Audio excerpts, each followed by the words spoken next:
Hi friends, welcome to our channel Kumar Tech Tamilan. இன்றைக்கி என்ன வீடியோவில் நம்ம என்ன பற்றி பார்க்க போகிறோம்னா கரண்ட்டை பற்றி பார்க்க போகிறோம். ஏற்கனவே போட்ட series how to build circuit from beginner to expert, அந்த வீடியோட பார்ட் 1ல் லெவல் 1 ஏற்கனவே போட்டிருக்கோம் எலக்ட்ரிசிட்டின்னு. இப்போ லெவல் 2 கரண்ட்டுன்னு போடுறோம். கரண்ட்டுனா உங்களுக்கு என்ன தெரியும், சும்மா எல்லா அப்ளைசன்ஸும் கரண்ட்டில் தான் ஒர்க் ஆகுது.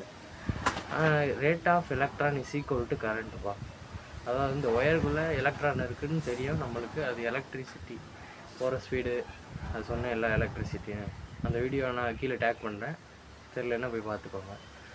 இதில் வந்து ரேட் ஆஃப் எலக்ட்ரான், எவ்வளோ எலக்ட்ரான் இருக்கோ அதுதான் கரண்ட்டு. இப்போ எக்ஸாம்பிளுக்கு ஒரு பைப்பு, ரன்னிங் வாட்டர் பைப்பை இமேஜின் பண்ணிக்கோங்க. அதில் அதிகமான தண்ணி போச்சுன்னா ஹை கரண்ட்டு, கம்மியான தண்ணி போச்சுன்னா low current. Water is equal to electron, அவ்வளோதான் பார்க்கணும். ஈஸியாக புரிஞ்சுக்கோங்க. இப்போ அதே மாதிரி தான் ஒயருக்குள்ளே எலக்ட்ரான் அதிகமாக போச்சுன்னா ஹை கரண்ட்டு, கம்மியாக போச்சுன்னா லோ கரண்ட்டு. அடுத்து இதில் 3 முக்கியமான விஷயம், அதுலேயே அதே மாதிரி தான் என்னென்னா க்ளோஸ்டு சர்க்கியூட்டாக இருக்கட்டும் ஒன்று. அடுத்து கரண்ட்டை கரெக்டாக செக் பண்ணுறதுக்கு யூனிட், எஸ்ஐ யூனிட் தெரிஞ்சுக்கணும். ஆம்பியர், இதோட எஸ்ஐ யூனிட் வந்து ஆம்பியர். அடுத்து அது என்ன டிவைஸ்ன்னு பார்க்கணும்.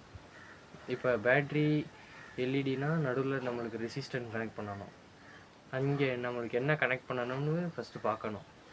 அதுக்கடுத்து தான் கரண்ட்டை மெஷர் பண்ணிட்டு அங்கே எனக்குள்ளே என்னென்னு மாட்டணும். இதெல்லாம் நம்ம போகிற வீடியோவில் பார்த்துக்குருவோம். இப்போதைக்கு நீங்கள் கரண்ட்டை மட்டும் தெரிஞ்சுக்கோங்க.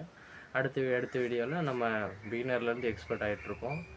இப்போ தான் நம்ம லெவல் 2 வந்திருக்கோம். இன்னும் பார்ட் 1 முடியல. பார்ட் 1 முடிஞ்சதுக்கு அடுத்து பார்ட் 2 வரும். ஓகே, தேங்க்யூ ஃபார் வாட்சிங்.